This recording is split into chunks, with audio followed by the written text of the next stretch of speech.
কোরবানি যেগুলো হবে তার যে উচ্ছিষ্ট যে জিনিসগুলো সেগুলো আমরা মিনিমাম 3 ফুট ভেতরে মাটিতে ঢুকিয়ে দেবো, যাতে কুকুরও বের করতে না পারে।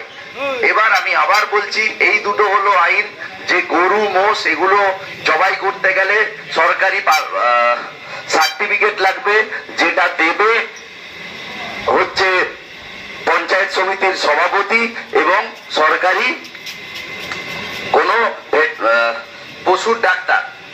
এবার যেটা ব্যাপার সেটা হচ্ছে, পেতে গেলে একটু কষ্ট হবে, একটু সমস্যা হবে, এটা আমরা বুঝতে পারছি। আমরা সরকারের কাছে আবেদনের চেষ্টা করছি যাতে এই পদ্ধতিকে আরেকটু সহজ করা যায়, আইনটাকে একটুখানি নিয়ে চিন্তা ভাবনা করা যায়, যাতে আগামী দিনে একটু সহজে প্রসেসটা হয়।